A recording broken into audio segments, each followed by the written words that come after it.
Oh, hello, guys. David Vose here again. Turned out to be a beautiful day. It was really kind of foggy here this morning. I mean, it was clouds, but it was a little foggy. And it was this real weird odor. So I was, wondering about that because people were talking about that on the East Coast. But, and I thought, well, maybe it's the propane's leaking or something, but I couldn't find any leaks.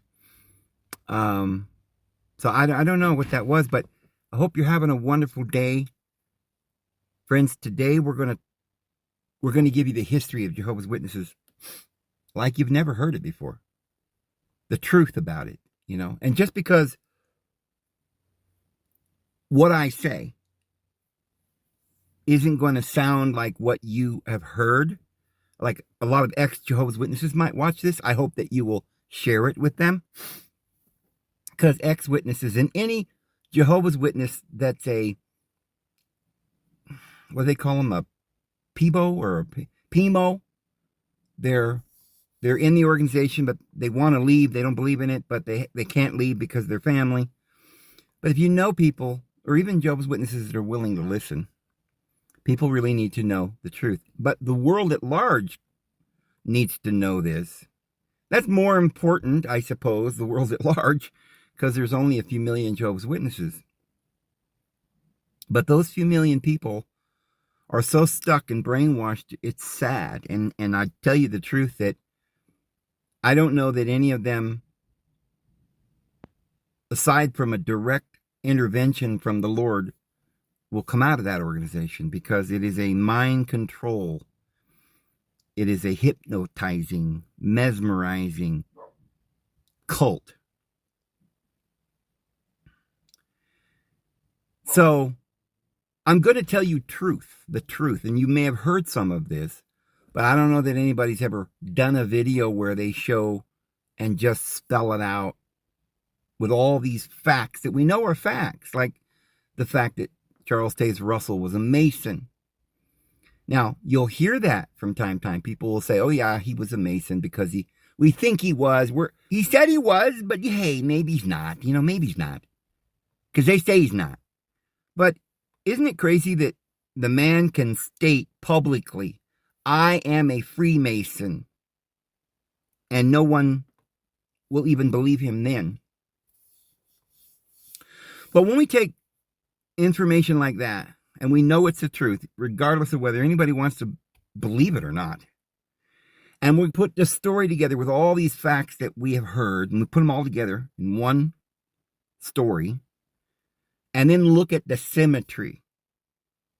It's like, you know how they say that, the universe was made by the Lord because it's designed. It isn't accidental. You can't accidentally evolve into a human from a pollywog. Accidentally. I know the whole, theories that they give, but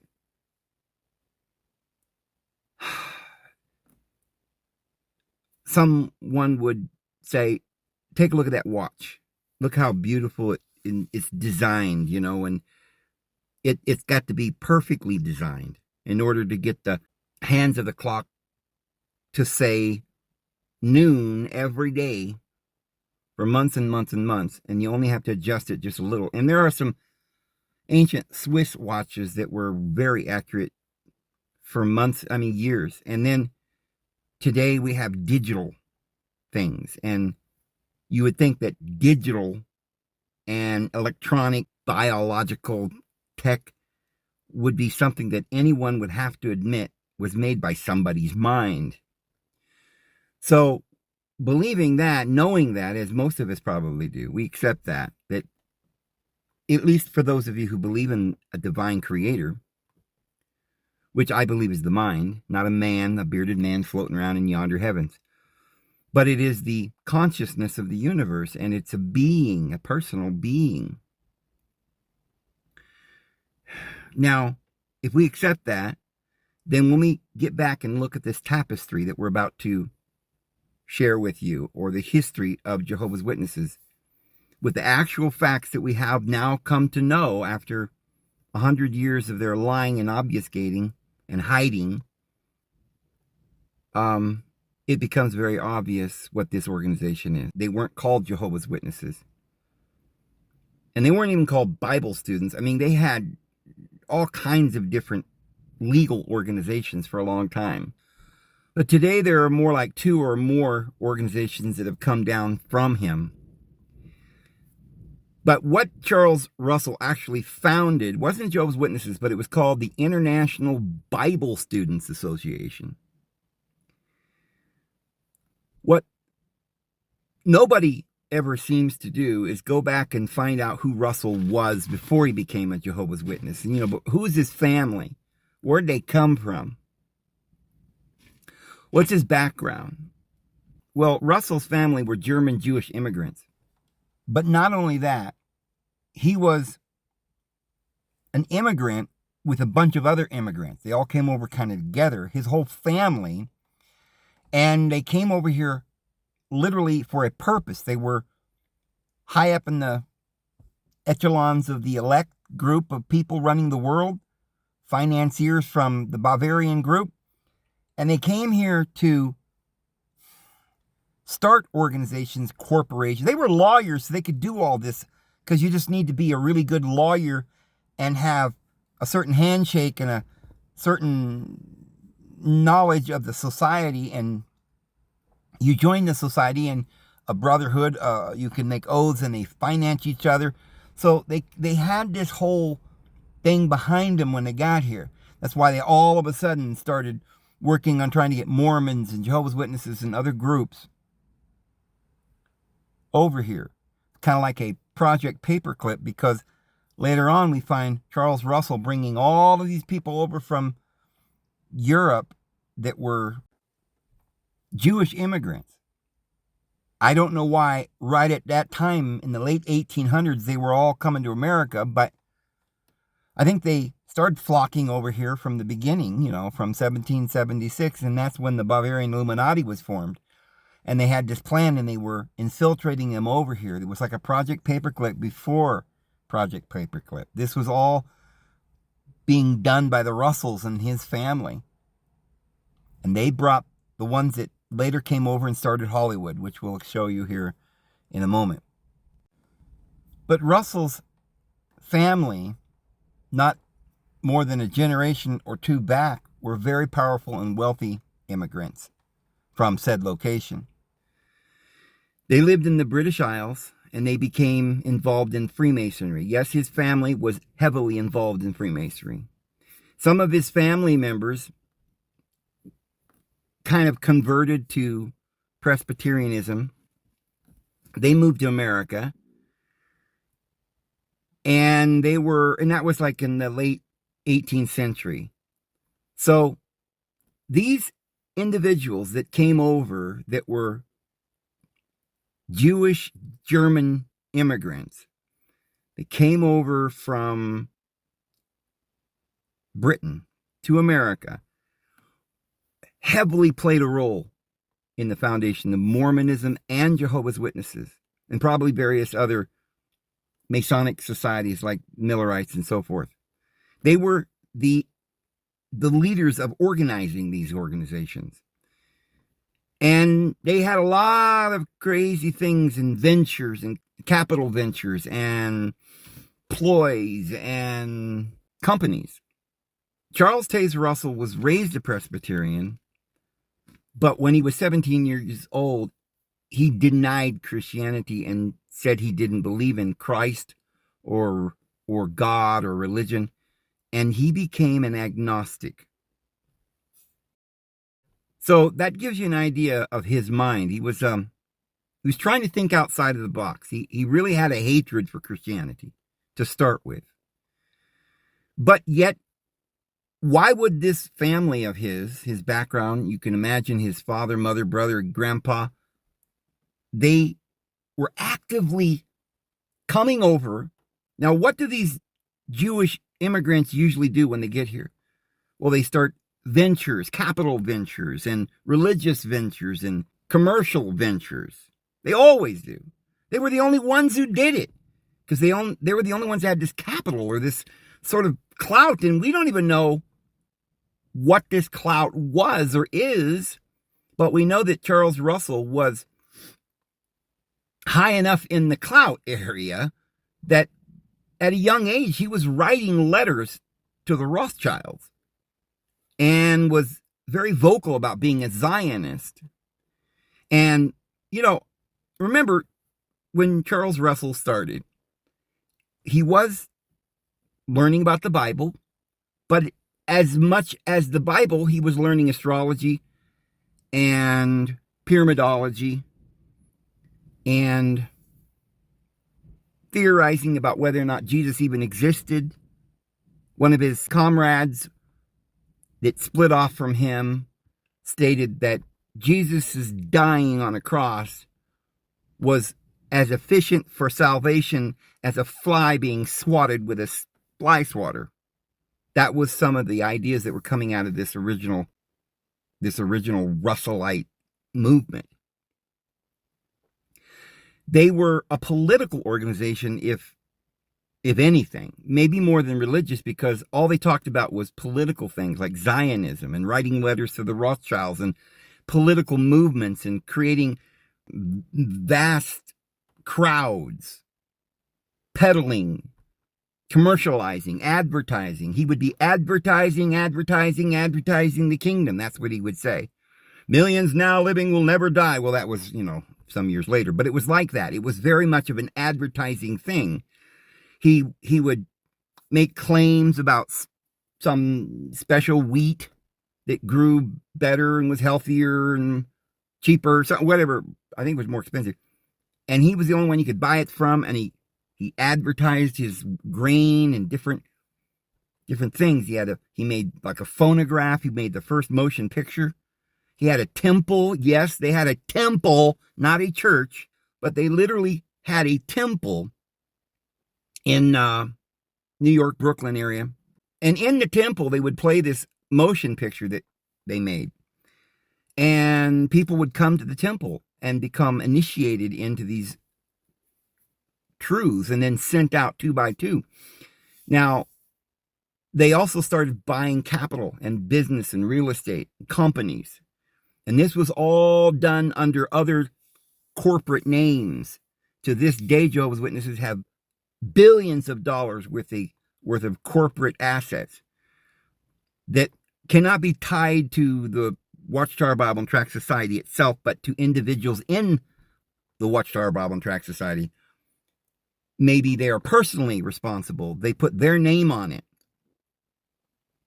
And they do some sort of money laundering thing where, just like we heard about the Mormons that are able to launder their money. See, the government knows about this. You say, well, how do they get away with it? Well, the government knows about these big multi-billion-dollar companies that let them do whatever they want. The banks doing all kinds of cruel, wicked stuff.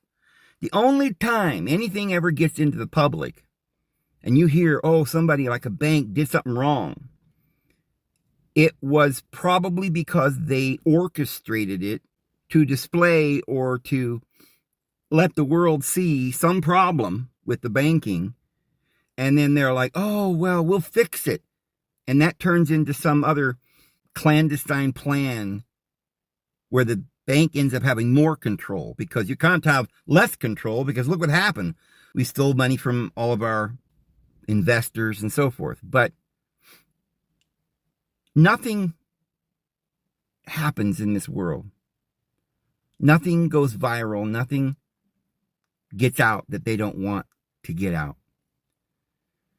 So, right after he was 17 years old, he became a Knights Templar of the York Rite Masonry, and he did this in Allegheny, Pennsylvania.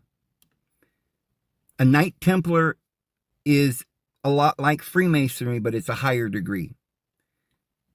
And it includes rituals, oaths, and they must vow and declare an oath to work for the destruction of Christian churches and Christian government.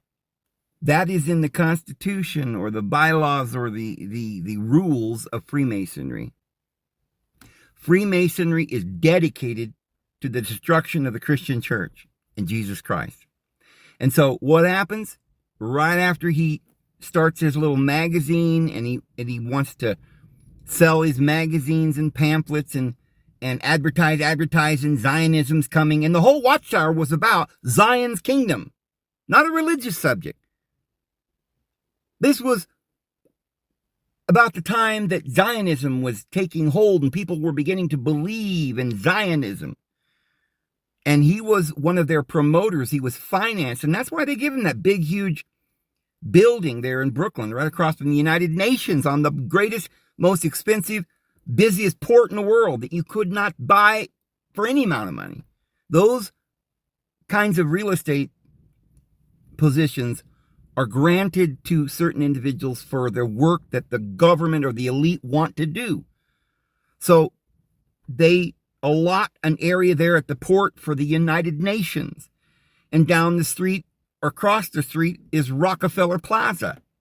But that empire has now since gone, and we have the Trump Plaza there that's taken its place, which is a place where very high officials and powerful peoples come around the world to go to the UN, and they have a place to stay. And there are rooms in there where they talk crazy things that we're not allowed to even know, and rituals going on in there. And that's all being done now at the Trump Plaza. Remember, the man that was the up and coming, going to be the empire ruler of this world, was John Jacob Astor. And he built the Empire State Building. His son built the Wardoff Building where Tesla was at. It looks like some kind of a tower pyramid, kind of crazy cultic kind of thing. And it had all this scientific experimentation going on with Tesla that lived in there. He ran the whole place with some kind of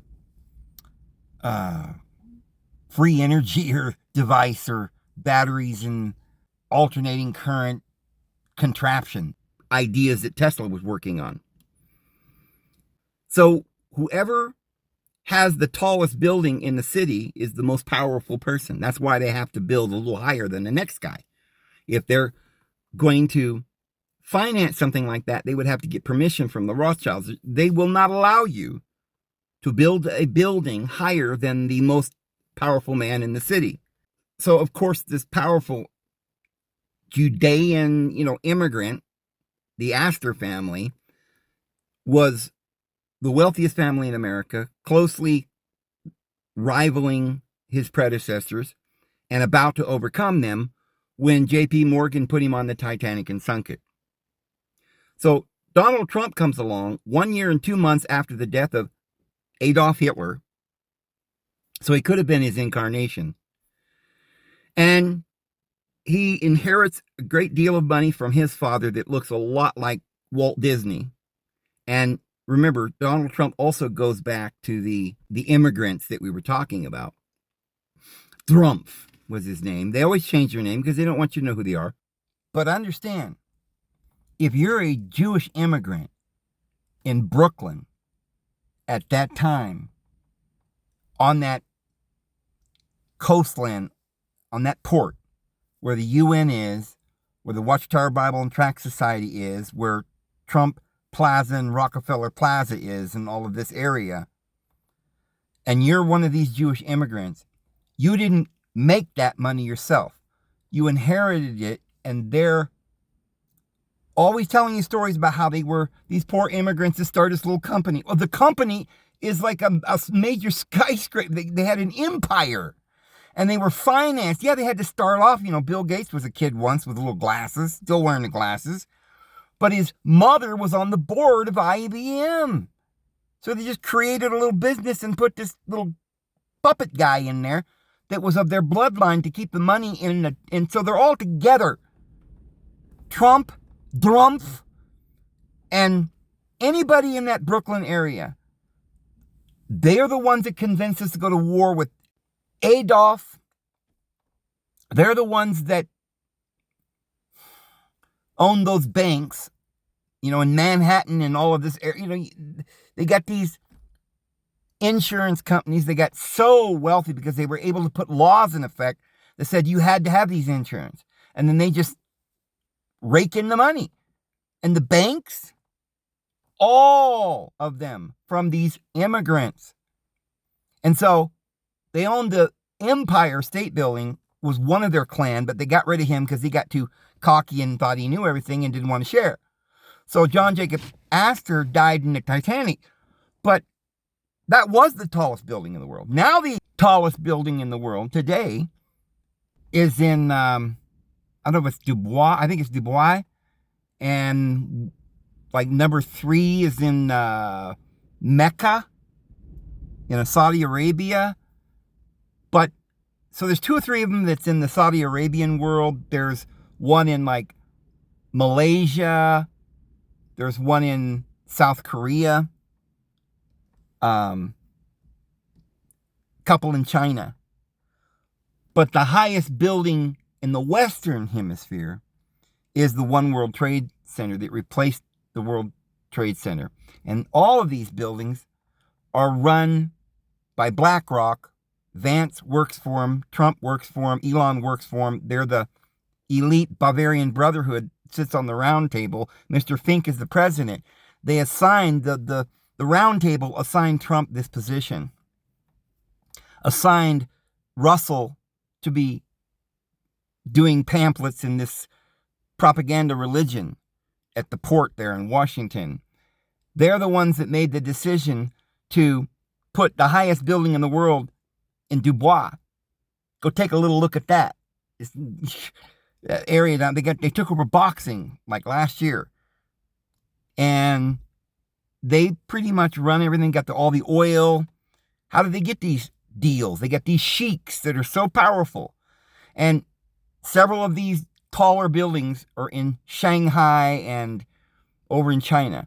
So they're not thinking of the United States as the central headquarters to the New World Order necessarily.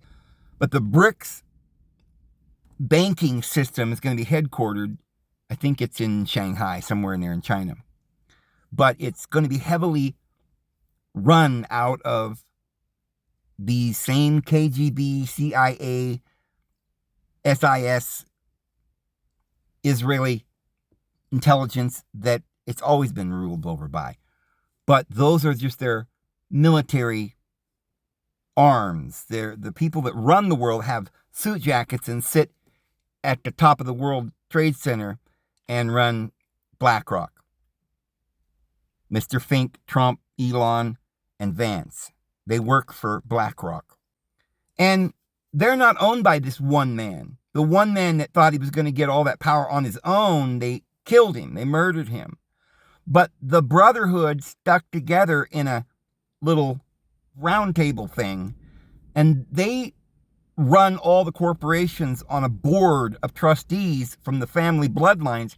And that's BlackRock today. And they're the ones that own the new Twin Towers. But that is not owned by just one man, but it's a board. And the president of that board is Mr. Fink. And they appoint the people like Bill Gates to be over Microsoft. And then they appoint the Goggle brothers over that administration of the CIA, which is what it is. Facebook is part of the DARPA, and that was one of these little freckle-haired, red-headed, kids of theirs. Just like the blonde, how Trump's always got orange hair. Well, it's because he wants you to know what, they're all little freckled, curly-haired. They want you to know. Notice that this 4th richest man in the world, Zuckerberg, he wants you to see he's very proud of his lineage, and they're flaunting it now. Trump's going to take over Gaza unilaterally. It's literally illegal. It's genocide, and it's a land grab. It's theft. If he actually does it, I don't think he will. I think it's some kind of a ploy that they're going to get people talking and force them into some kind of agreement. Because they're like, oh, no, please don't, take our land. And so then they're like, okay, we'll do something. So he's like threatening him. All right, we'll do this. Oh, well, you propose something somewhere in the middle. So this group of people appointed Elon Musk. He's probably not just willy-nilly, like throw the dice and appoint that way. But the royal bloodline in these families, they get very powerful. So some of them are so powerful they got a veto vote, and some of them just have a little vote. But depending on how much wealth they have, they all go in, and whoever's the most wealthy of that family or whatever. I mean, you can be a very poor family, and then all of a sudden they finance you, so they're kind of helping you become that person, like they did Elon. So they gave him these government permits to make all this money, and he's shot from nothing to all the way to this like $500 billion because they wanted him. They were placing him in that position. They placed Bill Gates. They put Donald Trump in position to become a billionaire. He's got up to $6 billion now, they're claiming. It was $3 billion before he became president. I thought he was losing money. But I don't believe he's got $6 billion. I think Trump has billions and billions and maybe more wealthy than Elon. When you look at how many of these big buildings he's got always in the middle of the city. He owned the Empire State Building for a while, which says that he is the head honcho that took over the wealth of the Astor family, which is probably connected to the Kennedy family.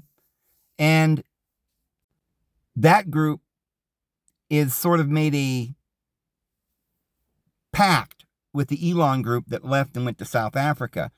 And this is Silicon Valley. And you notice that Vance is working for BlackRock. And it's BlackRock that has their men, Donald Trump, Vance, and Elon.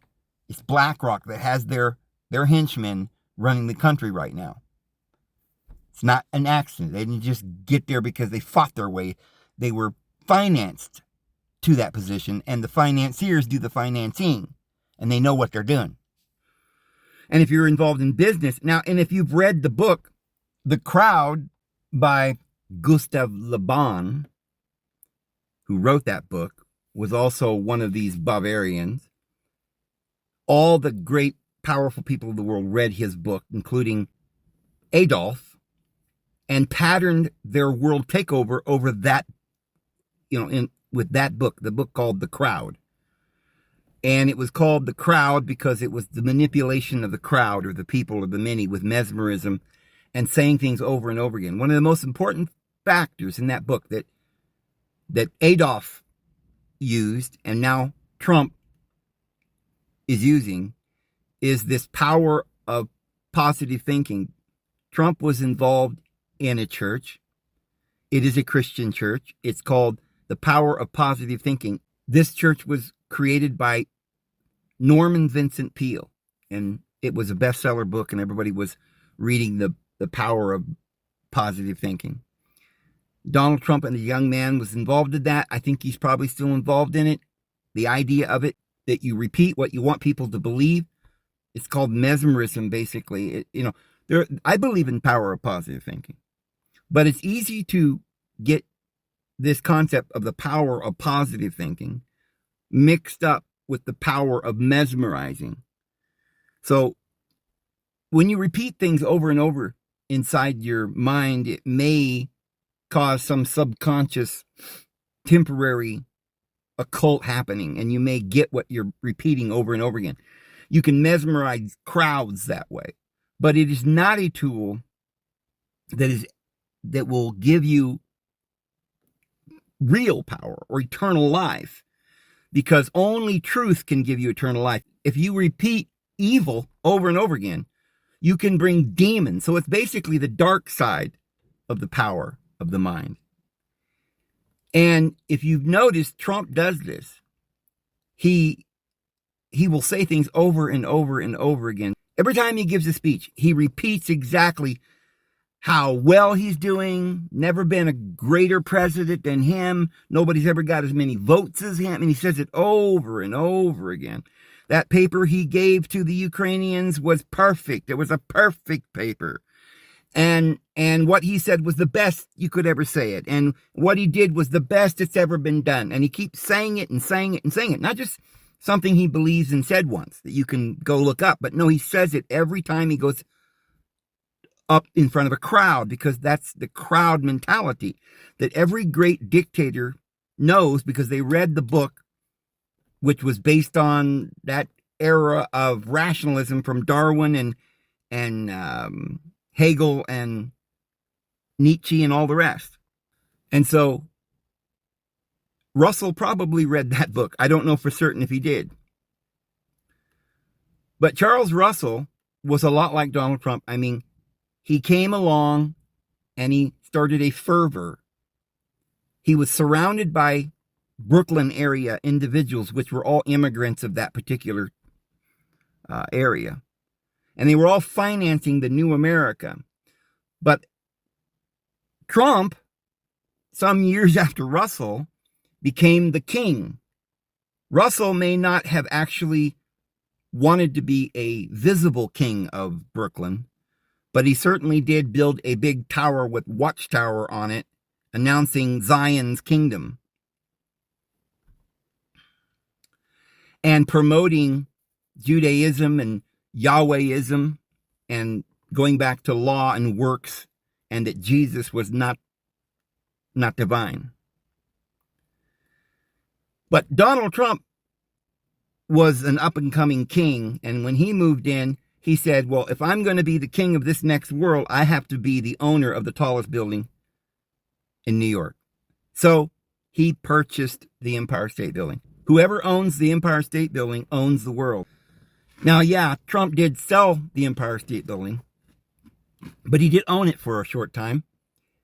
And it certainly does indicate the level of money and power that he had at that time. He may not have been on the top. There seems to have been a battle, just like there was between the Rothschilds and the Astor family. And the Astors found out that they're done, right? And I don't know, I tried looking up one time whether or not Trump's family had anything to do or any connections to the Astor family. But it's interesting how John Trump got the Tesla papers, and it was Tesla who lived in the Waldorf building, which is the son of John Jacob Astor. So the Astor family had all this wealth, and then all of a sudden, Mr. Astor died in the Titanic, and we never hear of him again. What happened to all their money if they were so wealthy? Well, it's interesting that Trump comes along with all this money and buys the building again. So he may have something to do with it, but I don't know that for sure. It doesn't matter whether that's true or not. The point is that somewhere that money went, and somebody's doing something. And when you look at New York or the world and you see how this one man he's always been in the forefront. When he was a nobody, really, because he didn't have that much money at first. He didn't even have $1 billion. He just had quite a few million, right? A few hundred million. And he's on the show with Donahue and Oprah and CBS interviews, and they're asking him, are you going to run for president? It's like, what? He's hobnobbing with the Kennedys, Jr. And he's still promoting the Kennedys with RFK Jr. And as you guys also know, in the back of Trump, when he's doing those crowds, those rallies, always right behind Trump, there sits a few individuals that are choreographed. And one of them is a guy who sits with his wife that are the spitting image of JFK Jr. and his wife Carolyn. And this has been something that Q has been telling everybody. The point is they want you to think that, but they're not going to tell you that. Because they want you to know there's certainly a connection between Trump and the Kennedys and perhaps the Astors, because of the fact that as soon as Rockefeller goes out of style, Donald Trump builds the Trump Plaza right next to the UN building. By the way, Jehovah's Witnesses Watchtower Bible and Tract Society Tower is right across the street from the United Nations building. Because it was one of, not the only. Remember, they did a lot of different things like the League of Nations and the United Nations. And Charles Russell was saying, long before there was a United Nations, that there would be a United Nations. He predicted it. Because they were planning it. He was in on it, writing letters to the Rothschilds. So you've got Trump building towers some years later and taking over the world in a flurry. But not too long before that, there was a man named Charles Russell who came to Brooklyn, an immigrant, and gets a big tower next to the UN building and starts producing Bibles that was not sanctioned by any body on earth. It was just translated by who? We didn't ever know. Some guy named Franz, another German, Franz, who was best friends with a guy named Knorr with a K, also buddies, and also born in Bethlehem, Pennsylvania, believe it or not, an immigrant, Jewish, yeah. And Knorr sort of decides he wants to become a Jehovah's Witness, and they immediately, at a young age, like 20 or something, they make him the manager of the factory or the tower, and then he bumps up to general, prophet or whatever they call him, and then they made him the president sometime after that, not long after that. And he went on this push, this advertising, this, whenever governments, when something takes over, they have all these programs, and it's like a blitzkrieg, if you want to use that word.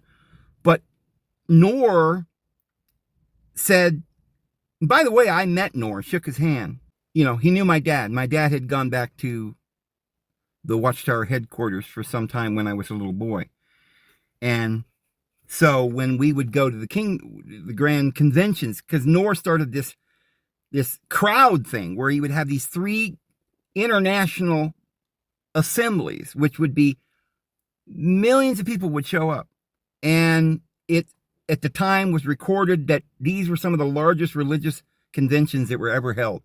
And I think some of them rivaled and were bigger than Billy Graham's assemblies or conventions. And I used to go to the conventions, and I would get up on the stage. I actually spoke at a few of these conventions. And of course, my father spoke at these big conventions, and people would just literally weep.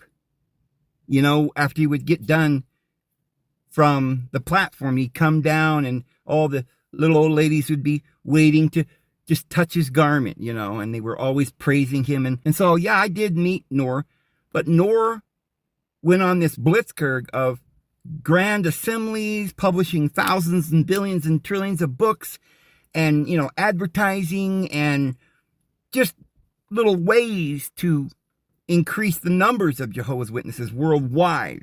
It was a commercial enterprise. So I believe that just as these individuals from the Bavarian Illuminati, and we won't even get into that and what they are exactly, other than what we told you the other day, is that it came from the Knights Templars, who were originally just the Knights of St. John, from Mary Magdalene and Jesus Christ.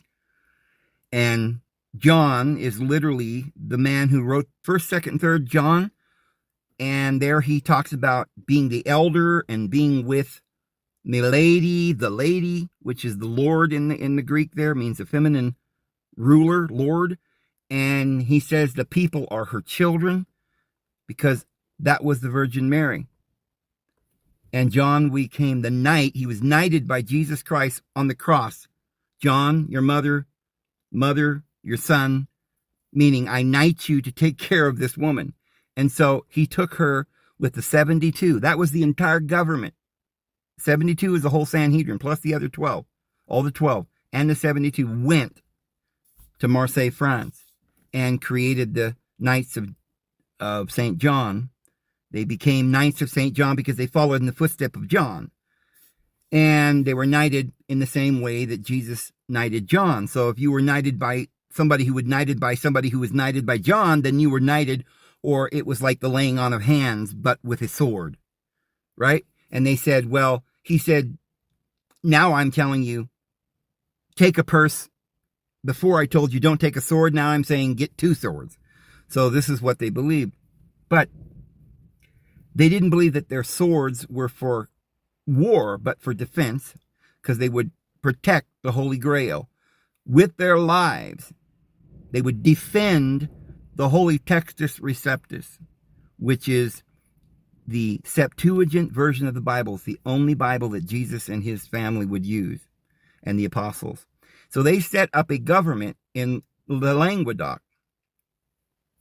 And the Knights went down to around 1100 and something when the Waldensians, or the great Waldo, who was a sort of a father of the church that was loved by all. He was very, very wealthy because he had all the wealth of Jesus and Mary Magdalene and Mother Mary. They had great wealth from Egypt because Mary was a queen of Egypt. But we won't go into all that. We want to talk about Russell. But I just want to briefly say that because after they ran all the children of Jesus and Mary Magdalene, which were Christians, they were Sephardic individuals, but they were also in some kind of cooperation with Muslims in the area. When they were pushed out to Spain, we talked about that the other day too. They were very cozy with the Moors from Morocco, Africa. So the children of, instead of just saying the children of Mary Magdalene, they do have a name. They were the people of the Languedoc. They were Cathars, is what modern people say they believe. They were Cathars from southern France. That's where the Cathars were. So there's no, you never hear this. You never hear, oh, there was people from Mary Magdalene and Jesus and their descendants in the Languedoc. There were 7 cities, and they were called Cathars. You never hear this kind of stuff. But it's all absolutely the truth. Just look it up, Cathars. They're in southern France. Where is that? The Languedoc. The 7 cities down there ruled over by tradition. A woman, and by the way, the woman came up out of the sea, the Mediterranean, because they were on a boat and they sent them away and they hoped they'd drown. And it says that she came from a dragon. And this is where the Pendragon line gets their histories and so forth. My family goes back to the Waldensios, Waldo himself, who, when it came down from Germany to Britain and then to America, became Vose. Well, I'll show you here. The word Vox is a French, Scottish, and English name that comes from the old French word val. Val or valley or valdo. This is the Waldensian Inquisition from Peter Valdo or Pierre Valdez, but in some old ancient French language and Scottish, which is funny because that's where the French were driven out, to Scotland and then to America. But Vox was how they originally said that word, val. So when the Vox family went to Britain, they turned it to V-A-U-S. And when they went to Boston, they pronounced it in this English, V-O-S-E. So my family line goes back to Peter Waldo, Pierre, or like Peter the Pope, basically. And it was rivaling the Catholic Church, and so they had to murder them all and kill them. And so it was around the time of 1189 or something that they started having these inquisitions, and they weren't all from the Catholics, against Waldo and the Cathars. By around 1200, the Catholics were getting involved, and they were murdering them and hanging them, crucifying them, burning them on piles. And they were all driven out, and like I said, they probably went mostly to Scotland and Breton, or the northwestern tip of France, called Breton. And that's where Plymouth Rock is, and so that's how you know some of these went over to America from there.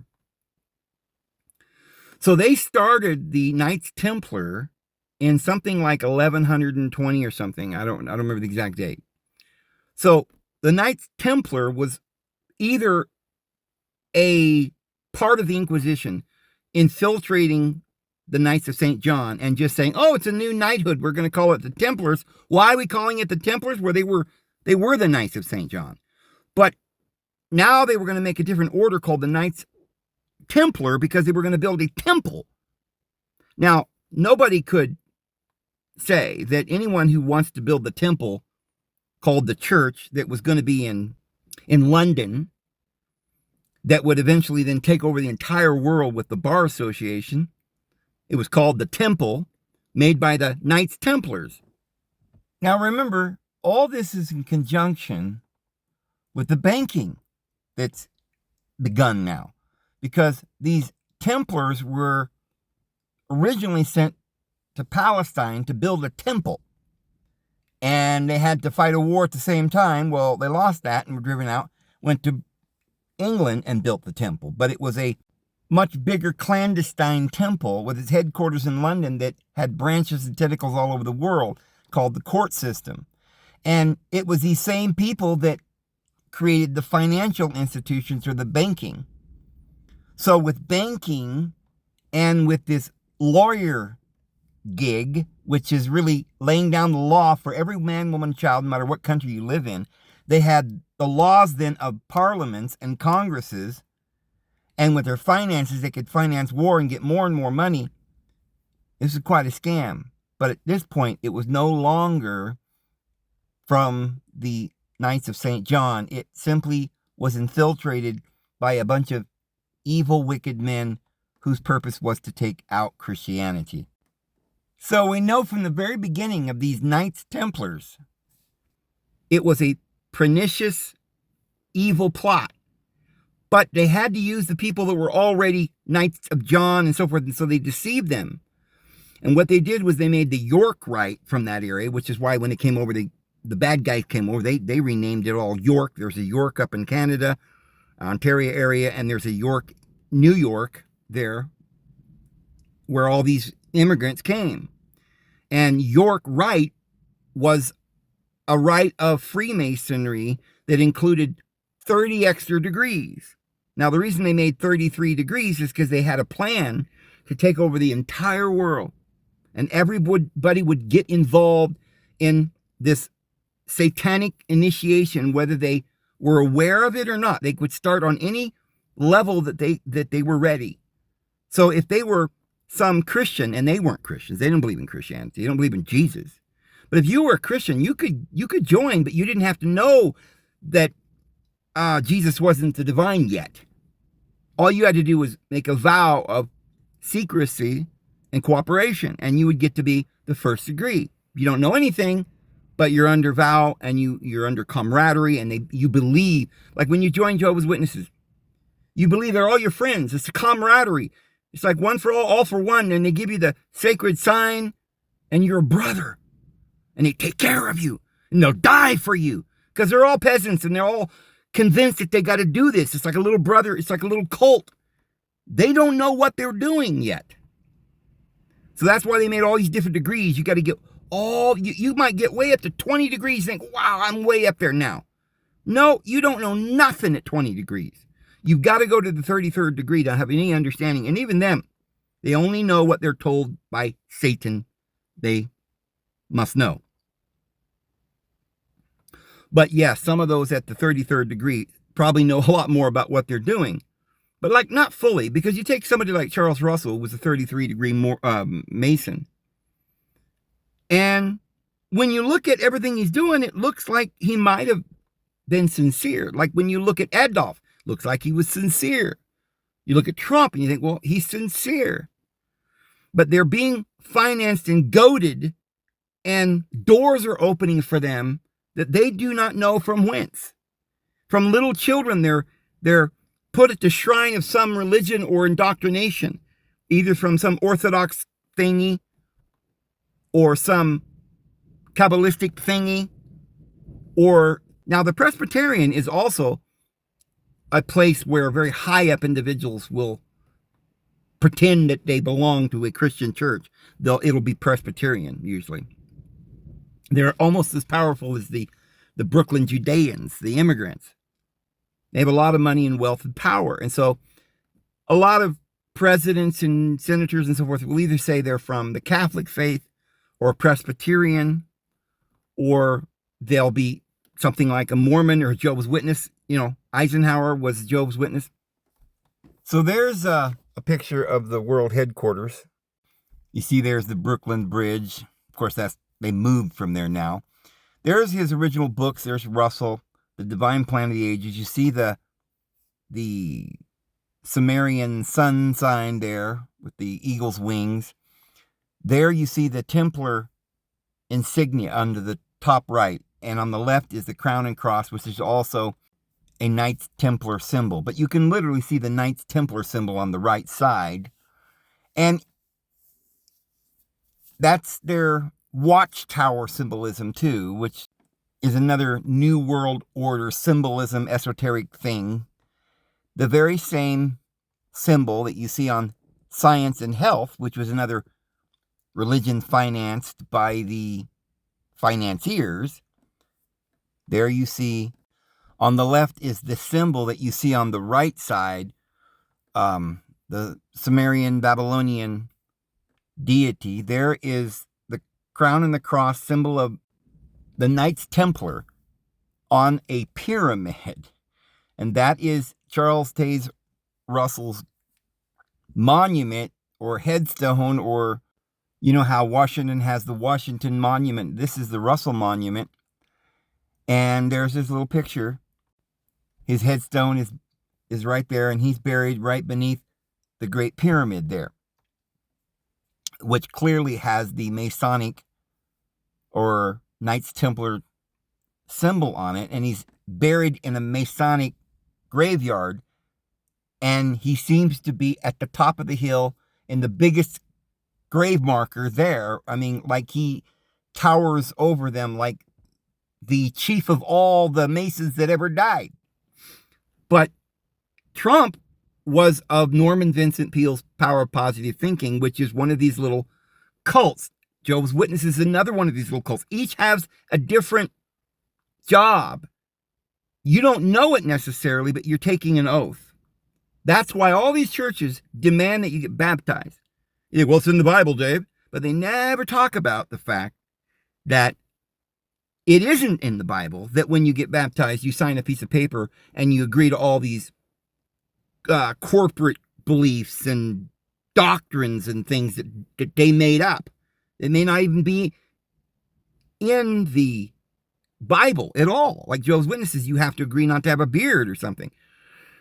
So Jehovah's Witnesses don't know that they're in a secret organization, but everything is like they just use different words. Instead of saying they're a priest, they say they're a minister or a ministerial servant. Other churches don't know they're priests, and yet they're called servants or they're called ministers, right? That's a priest. It's the same word. And that's why you've got to be ordained, and they don't like it if you're not ordained. But then somewhere around the 20th century, somebody comes along and says, oh, we don't need to be ordained. Groups like these Bible associations that don't, it's now time to take the world to a different place. Like the Moonies, right? They're going to take over South Korea politically. In the mind, that's how you do it, friends. So one of the big plastering the world with pamphlets about Zionism was this Charles Russell, financed. And he knew all the guys, and he was a Mason, so he knew all the powerful people. He's buried in a Masonic grave, one of the great Masonic graveyard where all the great ones go. And in the middle of this great Masonic graveyard, right in the middle, up on top of a hill, there is a pyramid that towers over all the other people in that grave. It's kind of like the Washington Monument. Charles Russell was a very, very powerful man who died in a graveyard wearing a Roman toga, doing a ritual on October the 31st, Halloween night. Some ceremony, a ritual to get to God or to run the world. It's interesting that immediately after Charles Taze Russell dies in a Roman toga in a graveyard in Pampa, Texas, by the way, which is, I've been there. It's a nice little place to go and visit, but it ain't very much. Just out in the middle of nowhere, in the plains of West Texas. There's nothing, there's not even a town for miles. Hardly, you know. It's in the panhandle of Texas, by Oklahoma. And I actually knew somebody there. I used to go visit. But the minute he dies, then this Judge Rutherford, he's an actual political judge, like a lawyer. And you know what kind of people they are. In order to pass the bar, you've got to be in the temple, or a Freemason or a Knights Templar, to be high up anyway. And we know he was high up because they appointed him over the organization that was now plastering the world with their pamphlets and magazines, which was another one of these umbrella organizations to get people in. So when Jehovah's Witnesses become a member, you don't have to become a member of the Christian congregation. You just simply, it's a free gift. There's no works that can save you. It's by a declaration of faith. But you become a member of Jehovah's Witnesses by going into a little private room, and they ask you a bunch of questions and make you say yes. You don't have to know it's a vow. If you're agreeing to it, it's a vow. And at the end, they say, you understand now that once you become a member, you don't have to sign it, but you're basically saying it. And I don't know, they might record you. Who knows? They do with paper. They write everything down, right? Like at a court hearing, they got this lady's typing and she's writing everything down. Well, they have somebody that does this, like a secretary that writes it down. It's all recorded. And what's really weird about that is that Jehovah's Witnesses is the only organization that I know that never tells their people that they record everything that they're doing. They vaguely know they have to make a report every month, tell them what they're doing. They know that if they're disciplined or anything goes on or happens, they make reports. If somebody spies on them, they have reports. They have files on you. Some of you find that out if you've gone to an elders meeting and you just kind of figured it out, but they're not going to come out and tell you. But out of nowhere, be presented with this document or paper that explains all the stuff that you'd done, and you didn't even know that they had this information. And then when you go from one congregation to another, you have to bring your papers. If you don't bring your papers so they know everything's been going on with you, then you're not admitted into that congregation. So you bring your papers with you, and when they're having elders meetings, there is a secretary that writes it all down. It's no different than what the Mormons or the court system or any other legal order does. It's just that unless you're an elder, you don't even know that they're doing all of this and keeping records on you. Sometimes you don't, for years, you don't even realize it. You may become aware of it down the road. And you find out if you become an elder, there's actual books that are secret books that you can read, policy books and things that the peasants don't get to see. And so it's recorded that you said yes to all these crazy things. When I was going through the questions before I was baptized and became a member, I remember that the elder asked me if I knew that Yahweh was a very vengeful deity and he would smash me if I didn't do what he said.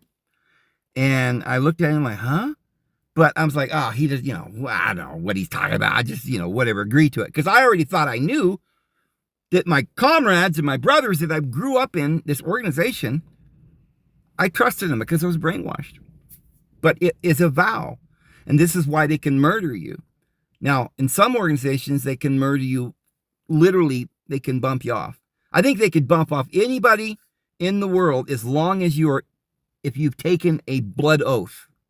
If you're involved in the Mormons or the Masons or any other group where you have to agree, like you might be in a business and you work your way up and you're just a person. But at some point, if you're going to keep going, like if you're going to be chief of police or something, you're going to have to join some sort of organization like the Masons and agree to do what your brothers tell you must do. You don't do what you want to do anymore. So all these organizations are under these little 33 degrees to get you all the way up. Nobody knows what's at the top. But they're all working together. Some of the biggest organizations are Mormons and Jehovah's Witnesses. They're like CIA. They're like the FBI. I mean, these guys have a function that is mass transforming America. They immediately started saying Jesus wasn't divine. There is no hell, which There is no literal flames of fire, I agree, but we do have immortality. We will live forever, whether we attain unto exaltation now or later.